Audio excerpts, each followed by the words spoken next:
All right, so here we go, and welcome again to another great episode of Good News in Parks. It's your show where we bring the park and recreation industry all together to celebrate the essential services that you provide your community. We share knowledge and we learn from one another. I'm Anne-Marie Spencer, and together with my co-host Jody Adams, we will again feature three amazing park and recreation directors from across North America. We'll ask them questions, talk about the good news happening in their communities, and invite you to ask questions of them as well using the Q&A box in the Zoom toolbar. So please take a second to locate that. We want to hear from you, and you're welcome to post your questions at any time during the show. We'll get to those at the end. Also, as always, we have poll questions for you in the audience to gain a broader collective view on what's happening in parks and to inform content for future shows. We have another dynamic panel for you today, and I am so excited for Jody to introduce them. Let's do this, Jody. Oh, I cannot wait. Today we have veterans, and I tell you, they have been through everything. So we're going to hear some good advisement today. First of all, let me introduce Dr. James Worsley. He is the Deputy County Administrator of Human Services, Chesterfield, Virginia, and also Pat's Director of Parks and Recreation. So he is also a fellow member of the American Academy of Parks and Recreation Administration. He's the 2020 award recipient of the NRPA National Distinguished Professional Award. Sorry about that, James. Welcome to the show, James. Thank you. Glad to be here. Oh, it's wonderful. Mary Beth O'Dell, Director of Kettering, Ohio, Parks and Recreation and Cultural Arts, Board of Directors of the American Academy of Parks and Recreation Administration, serves on numerous NRPA national committees over the years. Welcome to the show, Mary Beth. Thank you very much. Great to be here. Oh, awesome. Seve Ghose, Director of Thornton, Colorado, Parks and Recreation Community Programs, fellow member of the American Academy of Parks and Recreation Administration, and he also is a past chair, Council of Accreditation for Parks and Recreation with CAPRA. Thank you for joining us, Seve. Good morning, Jody. Thank you for having me here. Appreciate it. Fantastic. So before we get into our questions, let me just update you on some international and national news. I was lucky enough to speak and actually attend the World Urban Parks Conference last week. It was held from the 20th to the 27th. Yes, there was a holiday in between, but was it jam-packed with so many great sessions and topics? And you know what we found out? There was a lot of departments from the United States on there. But you know what's key? When they took their polls, those polls related to all of us with Parks and Recreation as the reports were being generated. So let me share real quick some of the things that were covered. Parks and recreations are being used more than ever, all our park spaces. We also know that we need to continue to push for us to be deemed as the essential services. And then also park and recreations, hey, we're all feeling it in current budgets, in the coming budgets. We know there's going to be some strife. People are feeling it all around the world. But let me give you also some advisement of areas that you have asked for in your surveys. Here we go. Unusual class and adjustments and activity adjustments have been made. So this is pretty innovative. We had one department that said they did an innovative bathtub swimming lessons online. Hey, it's water. It can be worked. The next one was an outdoor small group bourbon tasting. Okay, depends if you have an alcohol ordinance or not. Created outdoor ice skating on their trails. They put a border up, they flooded their trails, and now they have ice skating down their trailways. Created a pickleball studio in their garage. And here's the deal. You could do that with several classes. You have instructors that would love to instruct from home, and you may already be doing all of this. So again, I'm just sharing with you what came over the polls worldwide.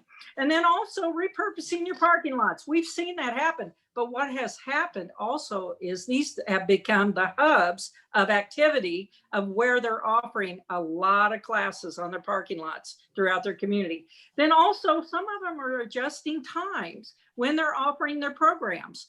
So again, that's interesting. They're having adults and children come in at one point, and then also senior age coming in at another point. So that was very interesting to hear them juggle their times in their facilities. And then also, obviously, many of the cities have been putting circles of space within green space for people to actually have their outdoor space, but social distancing. Lessons learned. Here's 2 or 3. Just give you what was exciting about this information. They are, if you had to do this again, and some of you are facing this right now, we just were speaking about this. If you were going to close, how would you do it differently? So some of the roads into parks, some of the departments are actually closing those off and having people circle around the park so they can have more park space. That way they would be parking outside the park area. Yeah, that could be a little inconvenient, but giving more space to move. Also visited the parks. They wish they were tracking more. I hope you all are tracking all your usage. I know many of you are, but also some of you are just trying to survive the situation. And then also one department, they're purchased and they're going to go ahead and purchase 100 coffee carts and they're going to put them throughout their parks because they said, hey, people are outdoors. They're coming into our parks. We're going to also offer coffee and refreshments. Now, again, that's tricky with your health department. So we'll have to see how that goes. And then one final comment. They had one session on from the AARP representative. And all I want to say to you right now, it was enlightening. Keep making your mark. Use all that data. But one of the figures they gave is 83% of people are supporting parks that are using parks, but actually believe in parks 18 and over. 83%. So that is great data to have when you're making your mark and your point. All right, panelists, thank you for your patience. And here, let's go with our questions. As extremely experienced professionals and currently running departments during this unprecedented time, all 3 of you have years of experience of drive and determination, second to none. Here's the question. What barriers have you ran into over the last 9 months that have peeled back gaps and deficiencies within your departments, city and/or county operations? But here's the cue. In turn, have created opportunities for improvement. Give us the good news. James, let's start with you. All right, glad to do so. Just want to make sure you good with my volume. You can hear me okay? We are good. All right. Thank you again for having me on the show today, and I appreciate sharing this stage with my colleagues as well. So first thing I'm going to do is let's unpack this suitcase of these barriers that you just mentioned. And I think I'll be remiss if I didn't say that 3 items that come out of this suitcase today is the pandemic itself, social and racial injustices, and we know they've created diversity and inclusion in some areas if you have been able to create positions. And so I'm glad to really say the good news out of that scenario for Chesterfield County is that we were able to create a diversity and inclusion position in our department that's focusing on just that itself. And then the third thing that unpacks out of the suitcase today is elections. Hostility in the community leading up to the presidential election, as I think has been all over the globe, in every country, worldwide. And so those are 3 things that I want to make sure we unpack. I know we don't have a lot of time to talk about them individually, but I'm going to go real fast, and I may borrow 30 seconds from my friends and give them 30 seconds of mine. That's right. I'll pay you later. No one's ready for the pandemic. Let's just start there. We stand ready for hurricanes, tornadoes, floods, etc., but not a pandemic like the coronavirus. The Parks and Recreation Department, along with many other departments around the country, had to put policies and procedures in place very, very quickly. You know that, right? Like communication plans, both internal and external, closing and opening of amenities and facilities, expectations for risk management, such as wearing masks and sanitation procedures. You even had to run tournaments in the middle of the pandemic, like soccer, lacrosse, field hockey, and baseball. Imagine we've done that. We've done all of that. From a county administrator's perspective, the pandemic has created an opportunity for departments to work closer together to accomplish multiple goals in our community, quite frankly. For example, Parks and Recreation staff were deployed to other departments to work on projects like regional-wide supply distribution.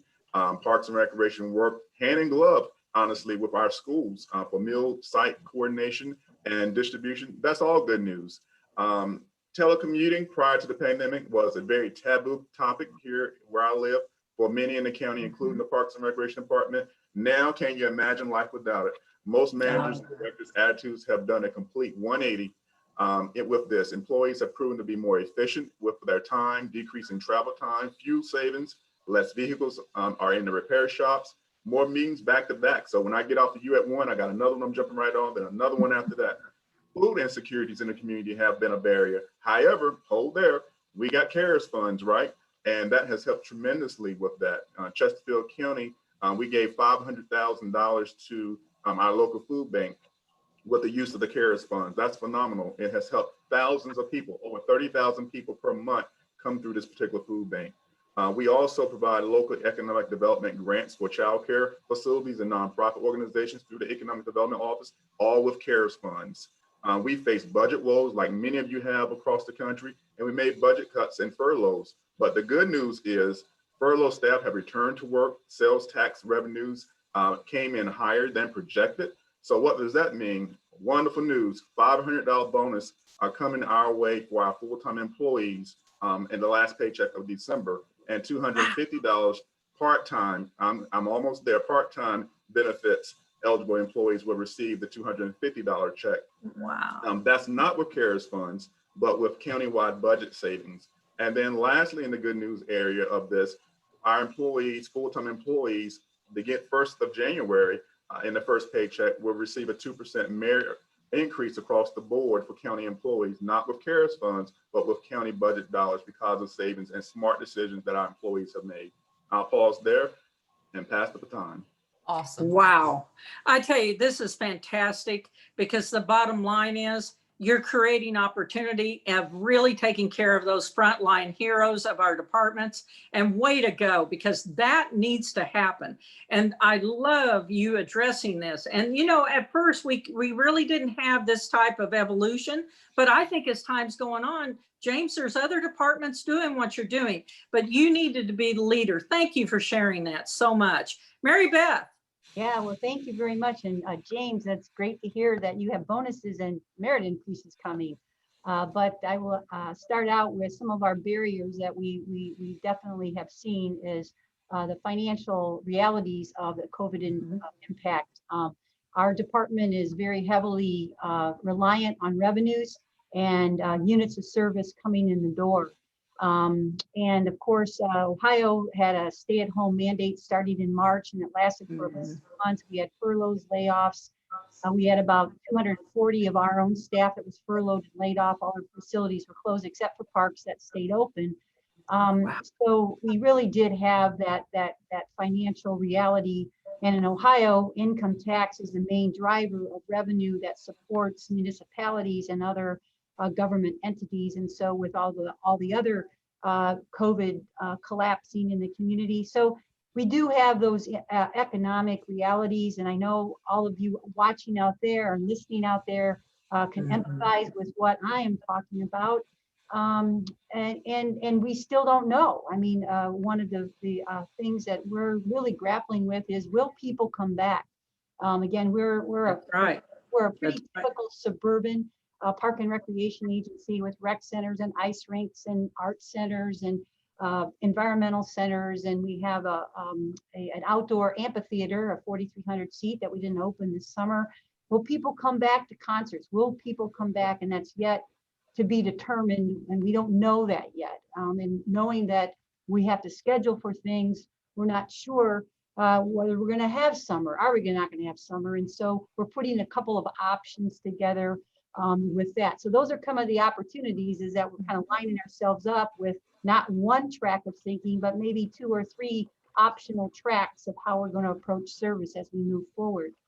But I want to talk about the good news, a couple of really awesome projects that that have emerged through the challenges that our community has faced. I have a tremendous partnership, and Parks, Rec, Cultural Arts is a great partner in a network that's developed here in Kettering. And primarily we work with our city schools. One of the programs, we actually have a community-wide council that a variety of stakeholders sit on. And we actually kind of huddled up right at the beginning of the March period to figure out what can we do as a collaborative organization with schools and hospitals and social service agencies to look at how we address these issues. Our main issues in Kettering is food insecurity, housing loss, and transportation. So those are the three main areas that we need to address.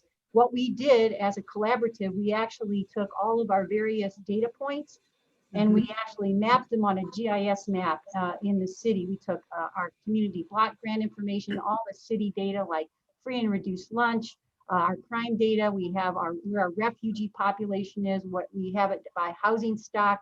So we also did all the parks and recreation, youth recreation, arts, and environmental education programs, and where our participation was.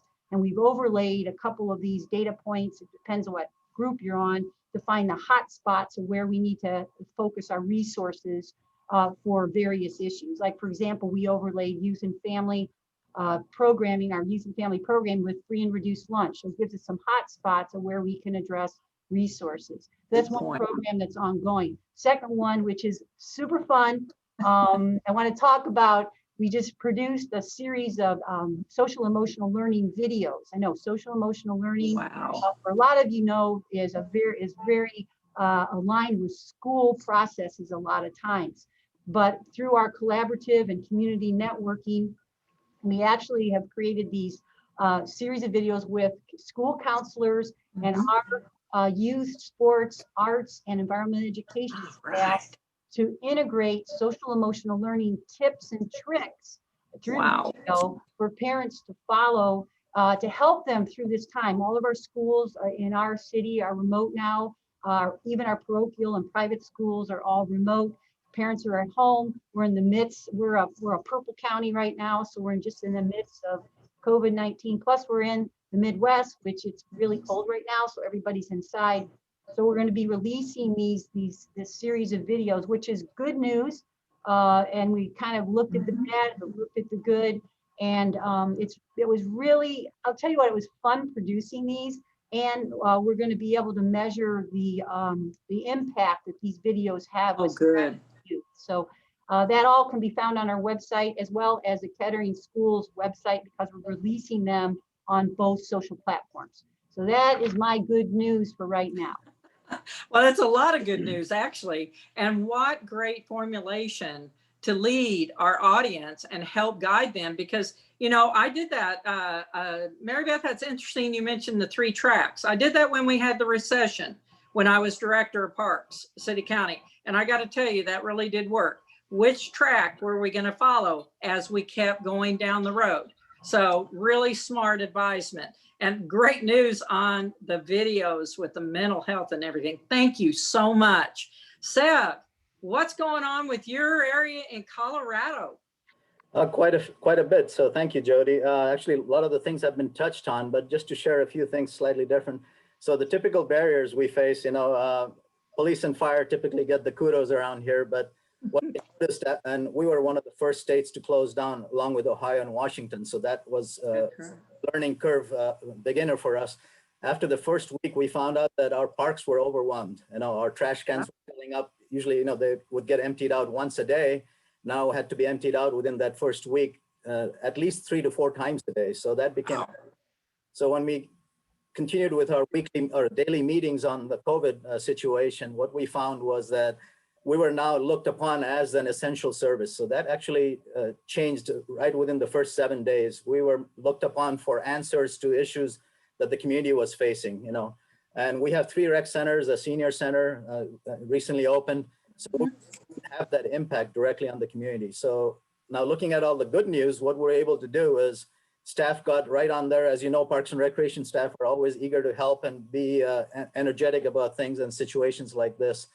Well, we did quite a few of the drive-by food drives. So we raised for the community. You know, people were challenged with losing their jobs and so on through layoffs or furloughs, which, by the way, we did not have any of that in Thornton. We're a little bit blessed on the I-25 corridor just north of Denver that we sustain ourselves with no furloughs or layoffs. You know, so we did quite a few food drives, and the drive-by food drives netted us close to 35,000 pounds of food in the first 4 months that we did them.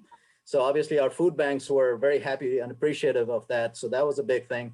And then we, to the mental health aspect that Mary Beth talked about, we did a lot of wellness calls to our vulnerable populations.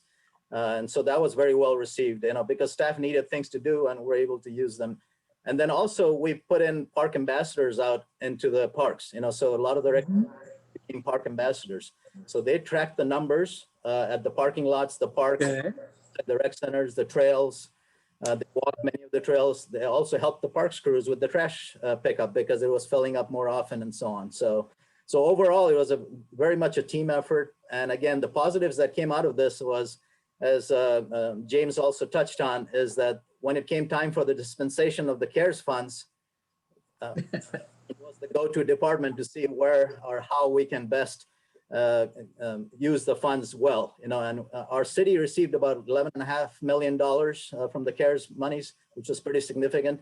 And I can share that close to $6 million of that went through our Parks and Recreation and Community Programs Department to the nonprofits, food banks, church groups, other partners that we have, and also for ourselves too, because we also used it to make amends and buy the safety equipment, the PPEs, and so on. So overall, it worked out very well for us here in Thornton, and so far it's been going great, and we're still looked upon as an essential service, right on par with police and fire. Actually, just the other good news to share is that with the recent shutdown 3 weeks ago, our crews are also helping the fire department do the COVID testing around the community at 5 of our fire stations. So our staff have been trained to do that. We're helping their 60 staff that are rotating through other city departments, helping with keeping up with their work and all that. So even though our centers are closed, our staff are learning other skills and adapting very well. So all good news all the way around. Sev, it's fantastic. And all of you have alluded to it. Can you imagine how prepared our Parks and Rec staffs are going to be in training and sharing? And you know what? They're walking in the same shoes as some other people, vice versa. Some people are coming over to parks to help. Can you imagine how people are going to be working together better than they've ever worked together? So I tell you, a lot of good news, but a lot of goodwill and collaboration is coming out of this every day. All right, question number 2. Thank you. With the rise of COVID-19 virus cases across the country, and we've been talking about this in the last few minutes, how are you monitoring facilities, playgrounds, park usage in general? What positive tips can you give our audience to help them manage the current situation? Mary Beth, you've had a little challenge. You started closing down again, but go ahead and lead us into this question, please. That's a great question, Jody. And I don't know if I'm going to be taking it the same angle as everyone else, but I'm going to give it a shot here. All right. And we did close, as Seb said, Ohio just completely closed from March till the end of May. And we also restarted with, we got specific protocol from the governor's office that we had to follow to reopen our facilities and our programs. And then it kind of came drip, drip, drip. We didn't get one opening at a time and that type of thing. But a couple things that our complete city did, and Jody, you alluded to the fact that we're working together like never before. The city actually, right in March, created a task force, a COVID-19 task force. And that task force then started creating the guidelines for us to follow as either staff and to our customers to begin navigating this unknown, because all of us, like I was stated to everyone, I have a lot of experience, but never this experience. So that's right. Just taking the information the best we could from the governor's office and the public health department. And then the task force worked with giving the general guidelines on how we should react to all the different ways. So we created a pretty strong department communication plan in terms of a structure to communicate not only to our employees, but to our customers. We also have very, very clear guidelines on reporting COVID when we came back to work and how we should work, how we should handle our spaces. So we had very, very, very even delivered guidelines for us. All of our parks crews came in on staggered starts. So I'm sure a lot of people did this. But one of the other things that we did as a department, and many of you out there might have done this, is that we actually created a COVID page and a media campaign to keep people informed. And keep in mind, we closed a lot of our summer programs and did not make a lot of people happy, but we had our social media campaign and didn't go dark very long because we wanted to be out in front of people, even though we were closed. And we did have a lot of internal surveys that we did. We kept our cap. We have sent out, especially the last couple months, trying to gauge the get a temperature check on our staff. So we've done internal surveys with our teams to find out what issues they're facing, and maybe bubble it up to the task force if there are issues beyond our department. And then we also did a customer engagement survey to get their temperature checked and how we're doing with COVID. And that had to do with recreation, arts programs, our parks. And then we wanted to gauge people's understanding of our communication plan. So we did that particular survey online. And so we continue to try to keep that communication going in terms of managing this situation. Some of the situation was managed for us from the public health department and the state. So we just followed their orders, but in terms of that communication piece was important.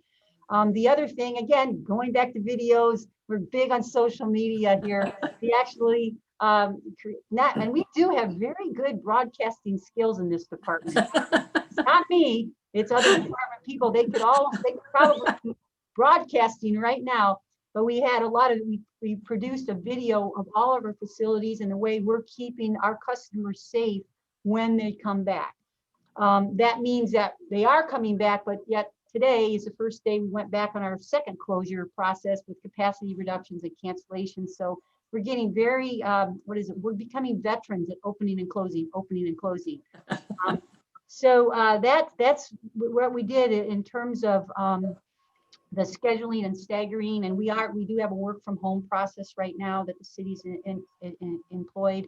But those are kind of the tips and tricks that we're doing. Again, Ohio is in terms of managing our facilities. We have guidelines that have already been dictated, but then managing that message, that communication piece, that's really important for, if you haven't done that, I'm sure most people have been doing that, but keeping in touch with your staff and your customers, because we're going to need their feedback as we move eventually out of this process or this COVID pandemic sometime, whenever that's going to be.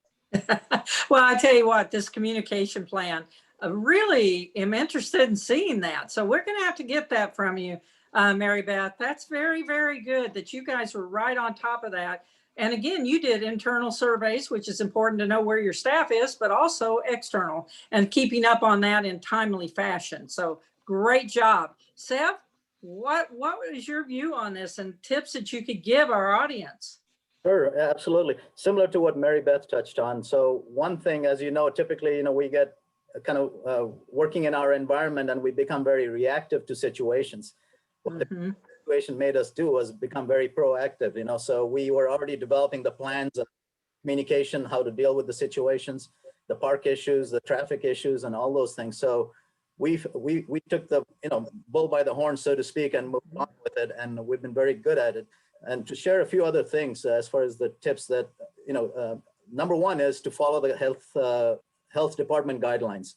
I know in the last few months, James touched on it, the political environment, that was very difficult even in Colorado. I can share that we had our own share of issues, but I think people were very compliant, and even to share with the community that when we were closing the centers down, we didn't get too much of a pushback. We did get some 3 weeks ago when we shut it down again, because the reasoning being that even though we did not have to shut down, we were allowed to operate at 10% or 10 people capacity in the rooms and so on. We chose not to, and our council was agreeable with it. So the council also became a de facto supporter in the sense of sticking to the guidelines and following through what the health department was suggesting to us. So being the proactive department, we took upon ourselves to inform the community. So besides the wellness calls that I shared about, a lot of our programming went online, so that's huge. And the second thing we did was at the brand new Active Adult Center, we did not stop serving the meals. We just made it a curbside pickup meals. Wow. Actually, the numbers went up. We typically served about 100 folks, inside the building prior, so a year ago and so. But now with the pickup and drive by and pick up your meal, we're over 200 meals between 11:30. Wow. So it's also addressing a lot of the issues, with hunger, access to food and transportation and so on. So we're able to take care of that. And then the last piece to share is that what we have found out having the ambassadors out there is also that interaction. So that's that staff interaction that staff missed, so we have about 18 ambassadors that traverse our park systems, and they get to interact with folks, and we're not there, holding the stick saying you have to be, it's more of an interaction, positive and feedback and so on. So that's been one good thing. The other piece that's happened that's ongoing and good is that all our projects have been moving forward. So all our capital projects, we just opened a brand new 6-court pickleball complex. Wow. And people showed up for that, and it hasn't had a day off, so to speak. People have been lining up with the paddles as the place outside the fence lines, so that's been great. So, and then all our other projects have been moving forward, because again, to answer the question directly, we have been following the guidelines. And so we have not strayed away from what the health department asked us to do. Well, you're going to be prepared. Seb, let's just face it. A lot of departments, we're hearing about that. They're moving forward with their projects, and you're going to be ready on the post-pandemic.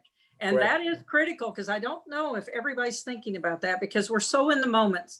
Right. And we understand that, because again, it's very difficult. But on the other hand, there's another side to this, and it will be hopefully very soon, in just a few weeks or months. Let's go ahead and turn to you, James. Where are you at on this? What other tips can you give? Absolutely. Much has already been said, but I'll just state what we're currently doing here in Chesterfield County. At this point, all of our parks and facilities are open to the public. A decision was made to close the schools down for the second time due to the rise in COVID-19 positive rates in our community. So now all are virtual for the most part, with the exception of our special education students are going to the facility, but all other students are virtual at this point. Signs are posted regarding wearing facial coverings and masks and such, maintaining social distancing of 6 feet. So we have all that in place, as was mentioned earlier. We do not sanitize our playground equipment, and we do provide notice to locations if there is a positive outbreak, say at our leagues, anything like that. And then of course, Parks and Recreation staff will go in and sanitize the facility if there is such a positive case in the community. Many of our libraries are also remaining closed at this time. We work closely with the health district, which I think is maybe a different slant to what my colleagues have said. We work closely with our health district director to track the positive cases throughout the county. Everyone is experiencing, I think, is a very important point, what we call COVID fatigue. I'm sure you've heard that at this point. Yes, yes. Please keep your guard up, and because our lives really depend on it. From a personal perspective, over the Thanksgiving holiday, prior to Thanksgiving holiday, my parents went to a funeral, and 12 individuals at the funeral or more were diagnosed with COVID-19. My father, who's a minister, and my mother tested negative. But it was the decision that made them realize we should not gather for Thanksgiving this year. So that being said, prior to Thanksgiving, I had our health director to create a video message to share with our community to remind folks to practice social distancing and decrease large gatherings. And we also place such messages like this on our electronic billboards around the county to really shout that very loudly out in our community, which I think was very helpful. Yes, it's important also to monitor the facilities and playgrounds at parks in general. But I will say, however, I believe it's equally important to monitor the mental health and welfare of our staff and workers, which is often overlooked or missed as we are trying to provide all these services to everyone else. And we sometimes forget the mental health, which we're facing, as I mentioned, COVID fatigue. So we as leaders in our community, whether we're Parks and Recreation Administration or supervisors and managers, how can we reward our staff for such things that they've done? Whether first by note, whether it's allowing extensions of people teleworking more than they would typically do, if your agency allows gift cards of some sort, are there box lunches available? And, whatever you can do, the small things. Can a kid come to work with the parent? You have to do things differently than we've always done them, and putting together these type of packages that can reward employees for this period of time, because everybody's done a yeoman's job of getting things done. So how can we do a better job of celebrating our staff? And that is a focal point that I want to make sure we write home today. For our audience, think about what you're hearing here. We've had 3 creative ways of moving forward. And you have the communication plan. You have the ambassadors program that is doing all types of programs, but really just communicating with the citizens. And again, you're there. You're real to your community. You're not just holding back. And then finally, James, we need to get more information of how you're putting these packages together. That'd be great information to share with everybody. So again, way to go, panelists. This is so important, what you're sharing today. Thank you, because that's why we needed you to come together on this particular show before we're finishing up the year. And again, we do have another show, but you were key. Let's go ahead. Another great part of our show is the polls. And Anne-Marie, please take it away. Absolutely. And you were talking about the great things that our panelists have shared. And I have to say, it is resonating with our audience. We've gotten comments from Lisa and Rachel and Tom and Kevin, who are all watching today, complimenting you guys on your innovation and, the different ways that you're handling things, from, the community mapping project that Mary Beth talked about, through, just everybody talking about supporting the mental needs of communities. That's really resonating. So thank you for that. Let's launch into our polls today. So this is where we get a lot of information on how to steer future shows. So we would love for you all to answer. Panelists, you can answer as well. This is turned on for you. But here's our first question we want to ask you. As you go into the new year, what are your top 3 most pressing challenges as you head into that year? And you can choose up to 3 of these. Is it universal value recognition of parks? We are all hearing how parks are so essential. I think people are learning that. Are you still struggling with that? Effective leadership modeling. Is that a challenge for you? Sustainable funding sources, professional development resources for you or your team, social equity issues, industry-wide alignment and integration across, the industry and other departments, similar to what we're trying to do by bringing good news. Is being able to align with others a big challenge? The unknown related to COVID-19. Sorry, that's on there twice. Meeting infrastructure needs, is that a big challenge? Or lack of community engagement and support? And, it's funny, and we see people still voting, so we're going to give this a couple minutes while you're all doing that and considering it. What we hear over and over, and there are people who watch this show who aren't in Park and Rec, landscape architects, people from schools, that's right, universities, and they are all blown away at how much park and recreation departments do for the community. I think that that's been a real education that we've been able to share with folks, both outside of the industry and in other areas of government, that just weren't aware how much you guys do and what you touch and all the services that you provide. It's so much more than having a green space to go to. And I think that's super important. So let's give everybody just 5 more seconds here. 4, 3, 2, 1, and we will end the poll and share the results with you. So, no surprise, the unknown related to COVID-19 was by and large the top one, but sustainable funding and universal value recognition of parks. We've been hearing that from the comments that we get, that, there's still a lot of work to be done for people to understand how important parks are and all those other services that you guys provide. So great information. Thank you for that. And we'll definitely be using that as we shape season 2 of our show. So let's take a look at our second poll question for everybody. Again, panelists, you're welcome to vote on this one as well. And what we want to know is about master plans. Seems that most of you have master plans. We want to know how those are going for you. So is your plan on track? Is it not on track? If it isn't on track, so we want you to vote on one of those top 2. Our plan is on track or isn't on track. And then, is it too inflexible? Is it outdated? It's time for a new one, time to take another look. Certainly a valuable option as, you know, we're dealing with COVID-19 and all those changes. Is your plan not used? Is it out there, but nobody's referring to it? Was your plan not prepared with sufficient public input? So again, really important to talk to the community and find out what they want. Is that a challenge you have? Or we don't have a master plan. We'd like to know that as well. So we see, again, the voting going on. I know there's hundreds of you out in the audience. We want to hear from you all. Because again, this is really important for us to be able to shape future episodes in season 2. So we'll give everybody 5 more seconds, 4, 3, 2, 1, and let's end the poll and share it with everybody. Well, there's some good news. Most people are saying the plan is on track. All right. So that's fantastic. You know, and then of the options of maybe looking at redoing the plan, it's like a few are outdated. That certainly isn't a surprise as things continue to shift and you know, we pivot and change our plans. So really good information there to share with you and to share with us to help with future shows. So thank you for taking that time. And Jody, let's go back to you and have question number 3 for our team. Thank you. Appreciate that, Anne-Marie. So you're driven, and we're going to talk about data, and we're going to talk about research here.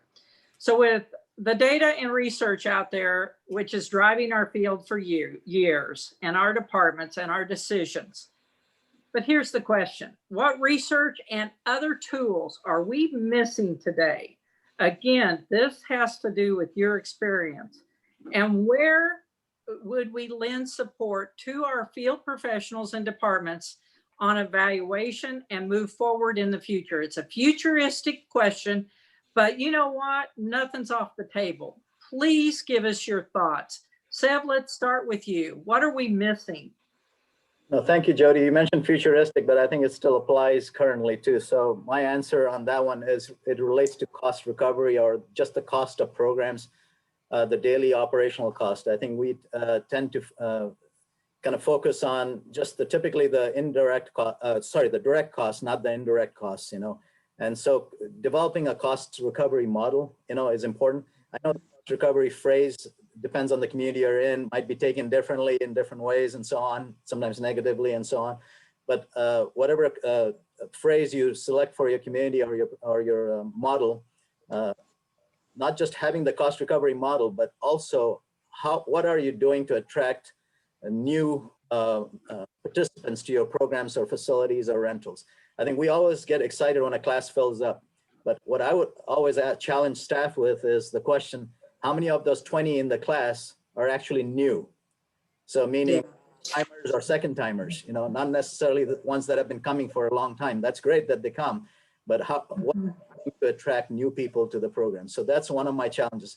And that's typically what I believe, that one way to grow programs is to know how many new people are coming, because that's a better way to enlarge the programs or take it to different sites or multiple sites and multiple facilities and so on. So that's one of the challenges, but again, having a good database and a data system to help you do that is important, obviously. So having a good software, and there are many choices out there right now, so obviously that helps. And many other agencies are also getting into the cost recovery modeling exercise too. And just about under 2 years, we just completed ours in the last 6 months. So happy to share that. And that's a good way to also engage the staff, you know. So kind of related to the cost recovery model is that you change the way staff think on a daily basis. The staff creating the programs or the rentals of facilities or amenities and so on. So again, everybody was involved. It brought the team together, and you know, you have created a great model right now moving forward. So. I think you're right. I think we're going to see totally different models coming forward, and that's okay. It's okay to shake it up, and you know what? That's how we get better. So Thank you very much. James, what's your view on this? I'm glad Seve went first because I had a tough time with this. But honestly, I do not know what technical tools are needed for the future, but what I can tell you is that follow-up research on the effects of the pandemic and social racial justice issues specifically related to African Americans Yes. will need further attention. People are broken and they are hurting in our Mhm. communities, and we got to do something about that. That's right. One of the things I think about is what technology is available to connect our most vulnerable populations to needed services, such as things like transportation, parks. As you know, parks are not distributed equally in most communities. Mhm. You can take a look at the article, Park Equity, Life Expectancy, and Power Building, an overview put out by the Prevention Institute in this past September. I'm going to drop that link for you in the chat box in a few minutes. Great. Other things that you can look at in terms of housing, housing affordability, social services, how these things connect to the EBT, to SNAP services, food insecurity programs, such as food banks, and then mental health services. How can all of these things be looped into some type of online program or technology tool, such as an app, where these services are connected, and so people can have a better options of what's in their community, all in one place at their fingertips, perhaps. One of the things that we are doing is going to launch next Thursday, I believe it's the 10th, December the 10th, is a Human Services Collaboratory. And we're bringing in nonprofits to have a virtual seat at the table with a multitude of human services organizations that are in Chesterfield County, really to find out who you are, and more importantly, who's not at the table. Often you hear people say, if you're not at the table, oftentimes you're on the menu. We don't want people to be on the menu. We want you at the table to discuss some very important topics that are affecting our community and how we can better collaborate and work together in our community. So those are just a few thoughts of where we might go in the future. And I'm glad to see that we're gonna take a stab at this collaboratory in regards to human services and nonprofit organizations in our community. James, very fortunate that you are moving up to the deputy of the county, because we are all so exposed of a diversity of offerings that we are in charge of in our field. But I'll tell you what, that experience, and that's why we see a lot of park executives are moving into assistant city managers and the county execs, because to hear your experience of what you're about to do with this social this whole collaborative for your county on human services is major, but you have the tools to do it. You've been there and you've seen it. So congratulations again on that promotion, because they do need you. Thank you. Appreciate that. Mary Beth, take us away. Let's finish this one up. Yeah, and James, thank you for the segue for what you said, because I will mention that Kettering, our department, we already have a community collaborative, which I've talked about earlier in the program. We're obviously we're more of a community setting than a county setting, but I will also mention that our collaborative has county representation on it. But James alluded a little bit to it, but we've been involved with prevention, the prevention strategies, probably for the last year and a half. And with our collaborative group. And there's very, very little research done on how prevention, from the model of prevention, the public health model of prevention, how that overlays into park and recreation programs. If you research, which I've been schooled a little bit on this over the last year and a half, Parks and Recreation is part of that integral network of prevention. But we are not sure of what, to be an observer of risk factors when some child's coming in a program. What protective factors do we apply and integrate into our program structure to provide and resiliency factors that can be measured? Yes, yes. The measurable piece. And I think as a professional organization, we're not going to be able to do it alone, because prevention is a public health issue, but we have, like James alluded to, we have mental health, we have substance abuse, we have depression, and it spans all ages. It just doesn't stop at one age. So I think that research on how we can create that criteria to integrate into our program and then measure them.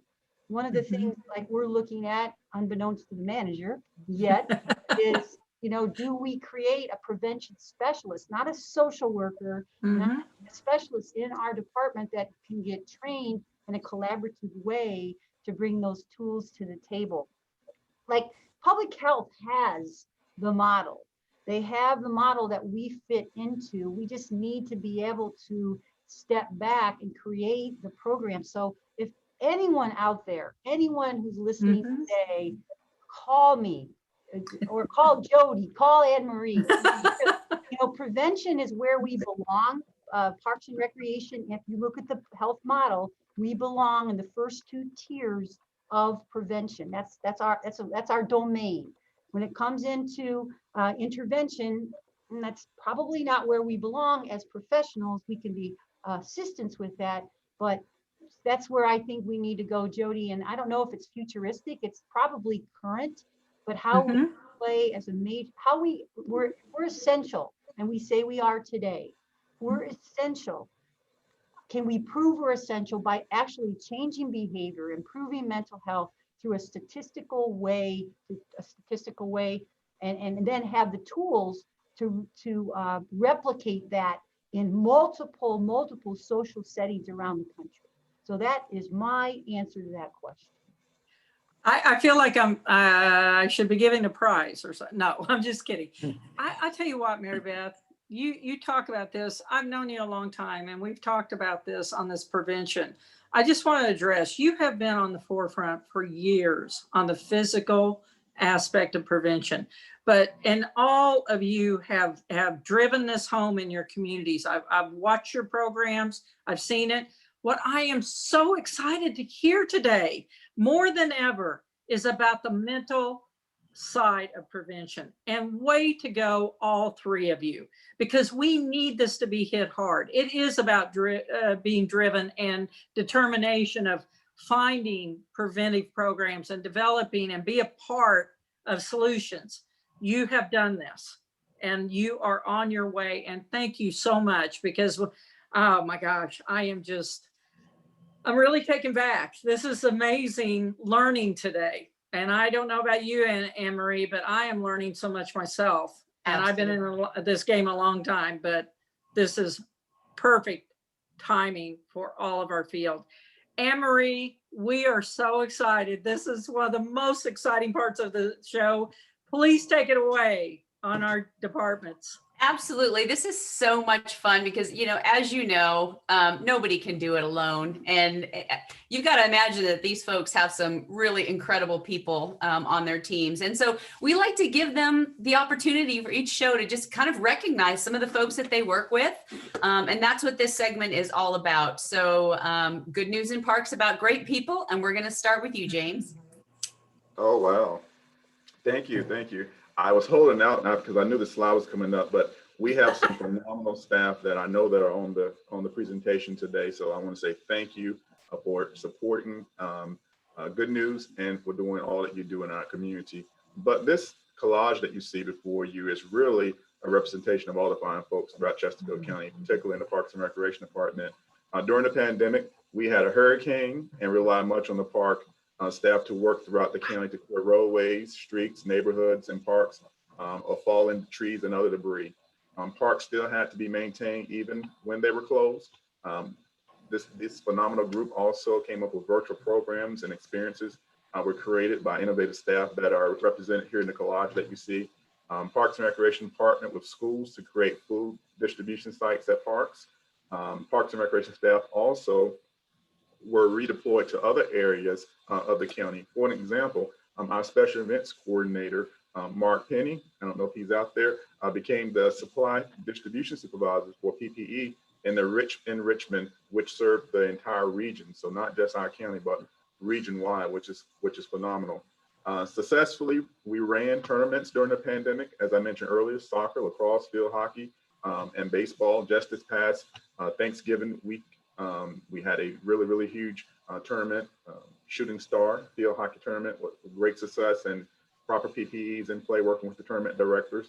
And yes, it did make the news in terms of what we're doing, but staff did a phenomenal job with the director and working with communication and media to put a good story out to make sure that people recognize that the department and tournament directors were being safe and enforcing the rules and regulations that were set forth by the governor's mandates.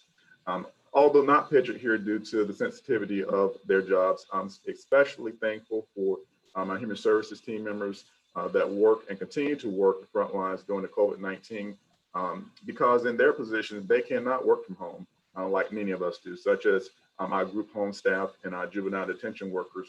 They function in 24/7 operations. So although they're not pictured here, it does not diminish the work that they do for our community. And we are very thrilled for all Chesterfield County employees. Thank you.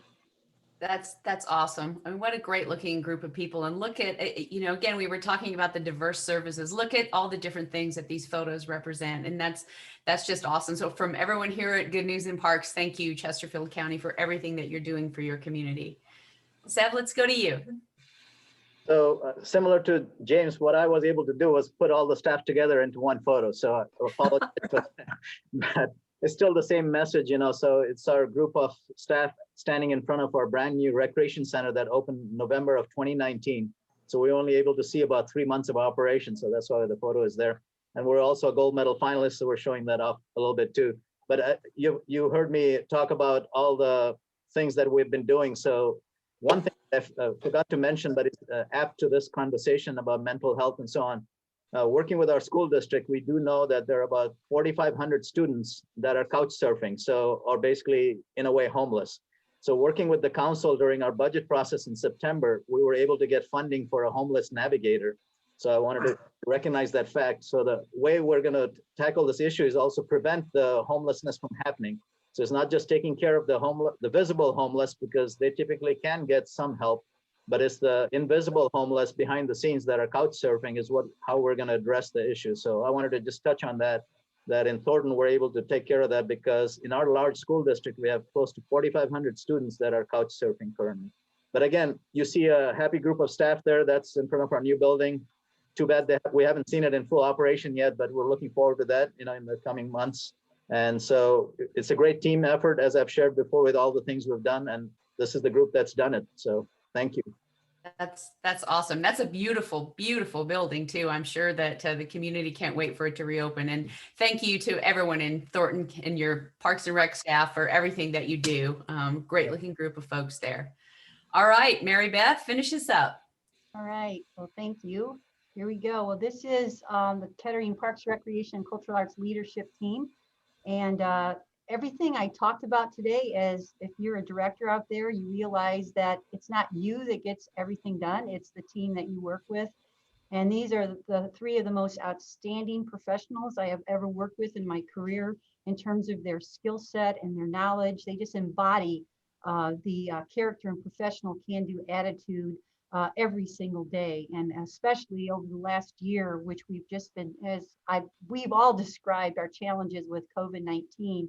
One of the things Gary Schussler, who is a Ohio University man, is our park superintendent, and part of our struggles with COVID this year is that we had a hiring freeze. We did not hire any seasonal staff this year.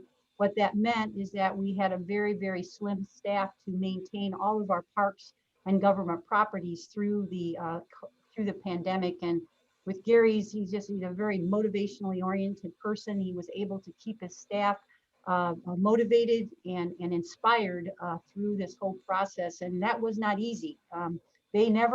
Parks never had a break. They never went home, so they were full on with no staff throughout and I get the no staff. I mean, we had our financial challenges.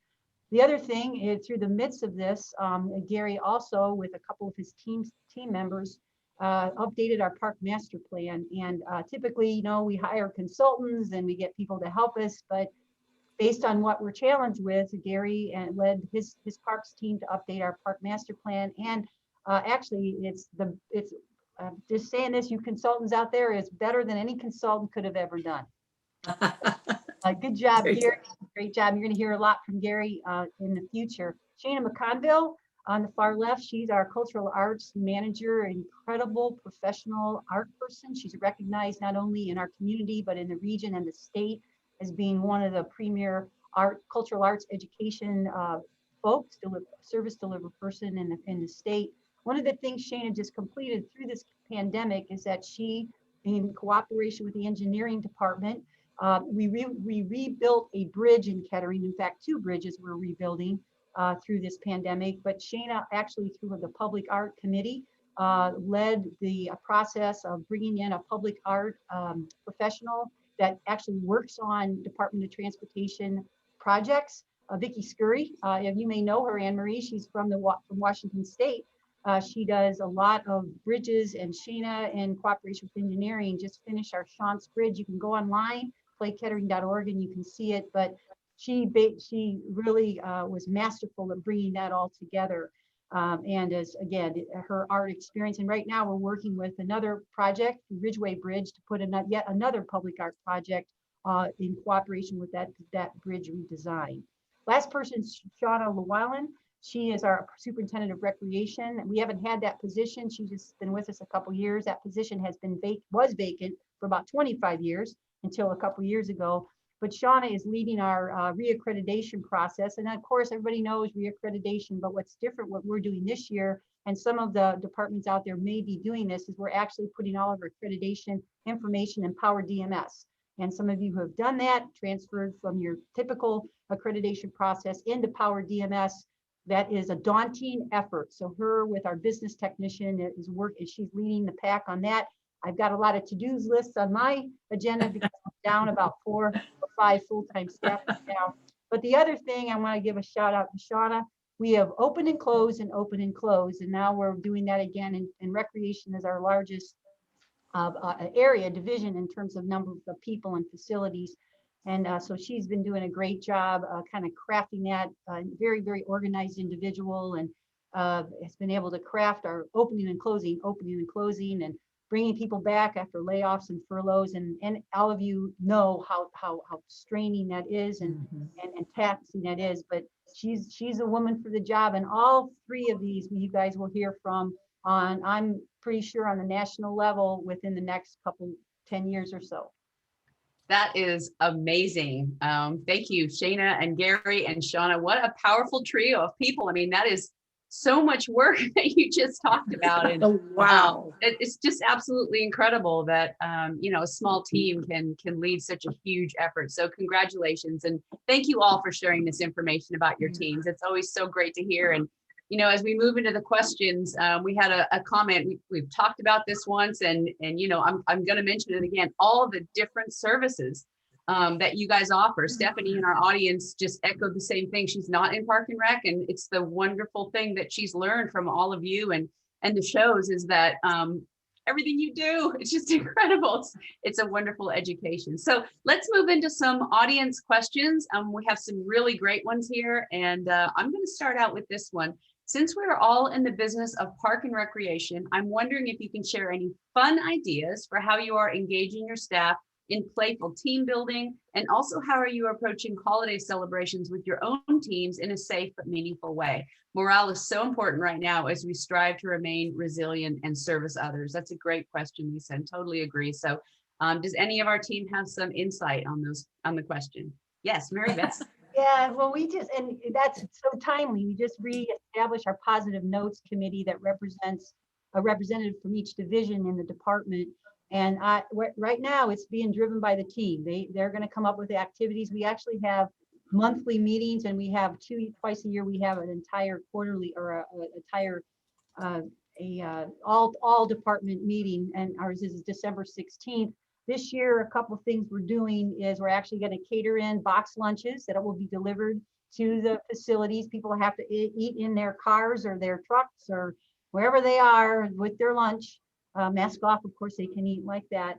And then this team actually is going to create all the activities, not just for this month coming up, but they're charged with creating all the activities from January through December for 2021. Going to release that to the team this December. And one of the pieces that's going to be super important for them, we just kind of updated our balanced scorecard. We're going to try to integrate our guiding principles in everything that we do with that internal team. So I kind of had a meeting with them about a week ago, and I said, hey, this is your team. This isn't driven by the director. It's not driven by those 3 leadership teams.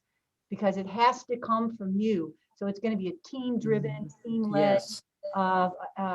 focus, and they just keep me updated. I said, just don't break the rules and don't get arrested. And I think we're going to be That's fine. right. That's right. Let them go. Let them Awesome. go. Awesome. Anyone else want to jump in on that one? Well, I could go real quick just to share that similar to what Mary Beth shared. So we typically do one employee recognition event every year. Obviously, due to COVID, we're not able to do that. But our golf course has been open, so they have a fancy restaurant there. So we were able to allow staff to come in at their leisure during a week time frame and get a meal, and plus engage the golf staff, which they typically don't get to do on a year. So it was a good, and then our leadership team was there basically greeting the staff each day as they came in. So during the lunch hour. So that was kind of a fun event and kind of brought us a little closer together. Great. Awesome. Awesome. I'll just add to the conversation.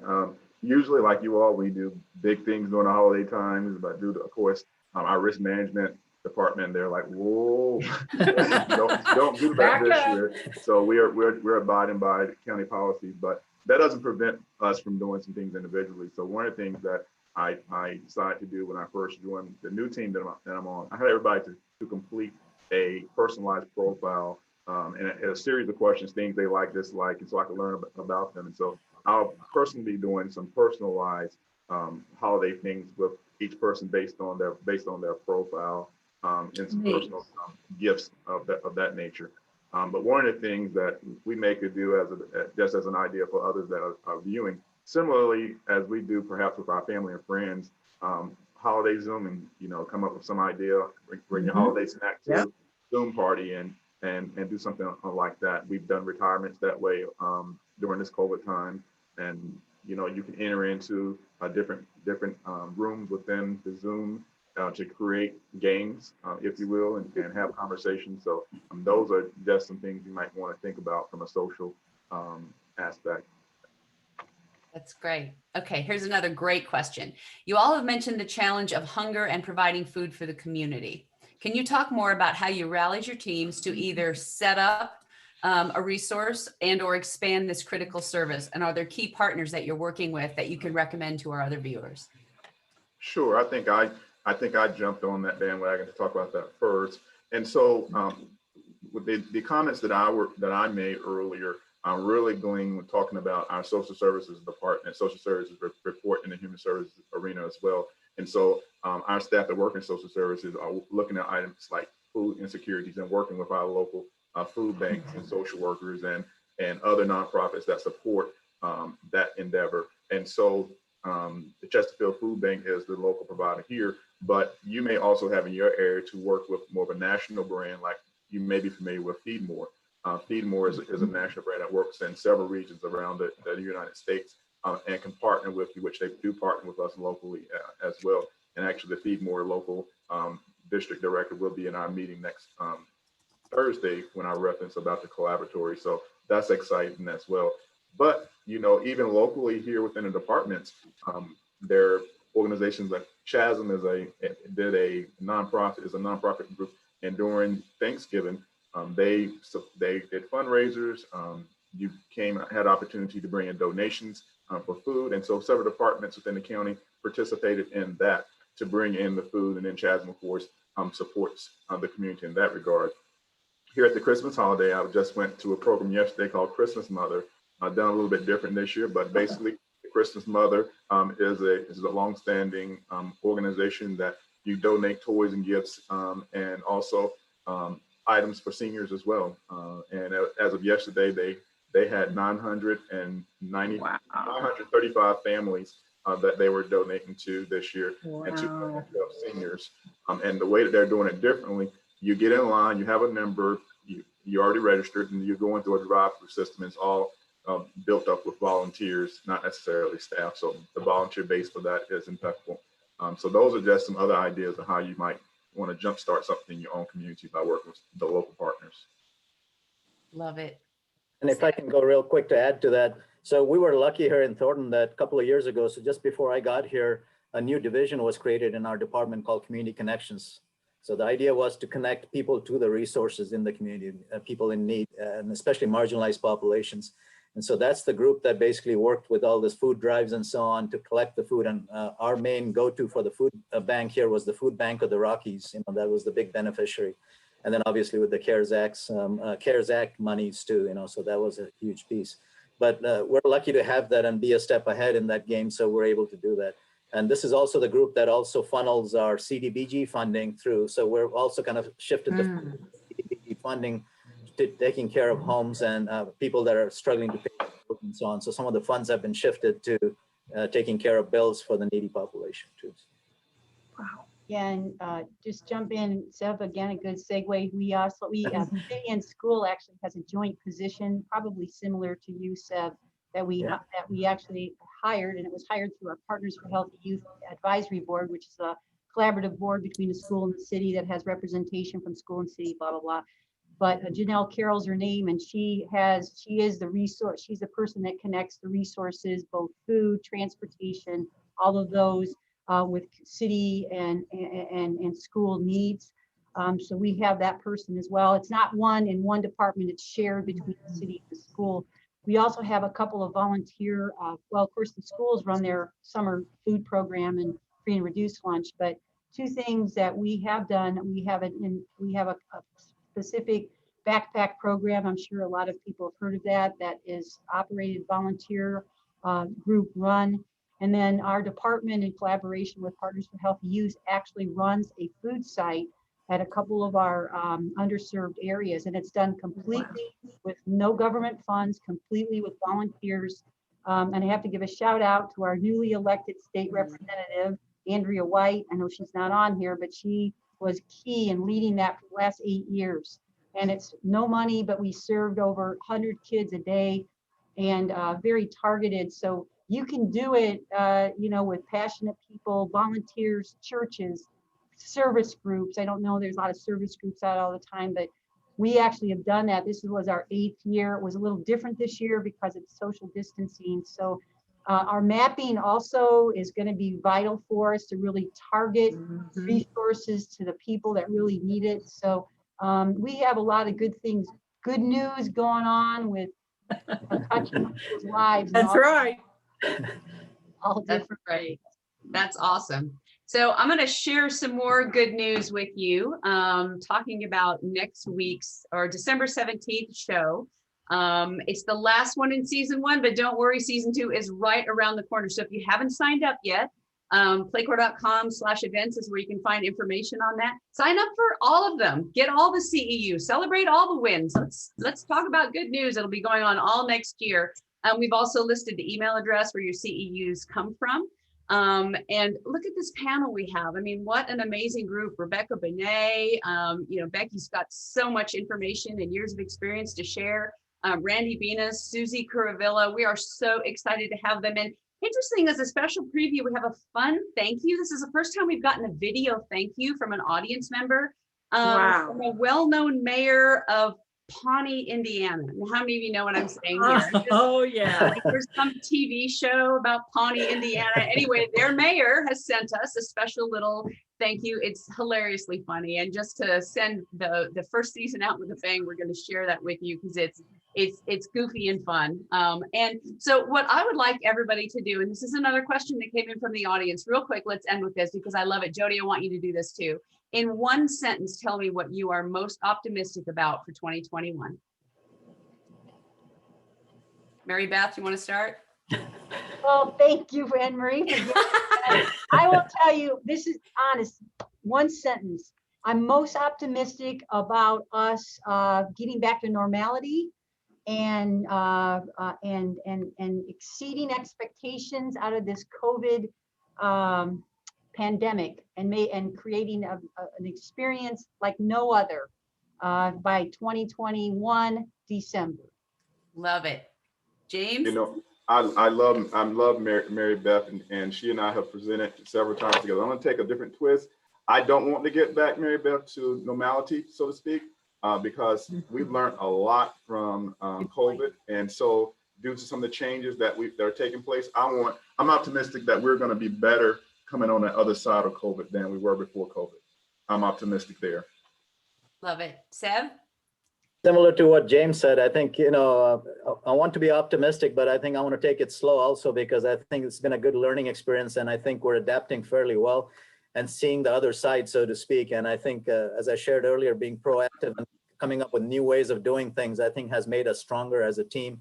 And I think we can be more innovative and more creative in handling all the issues that might come up next year. So.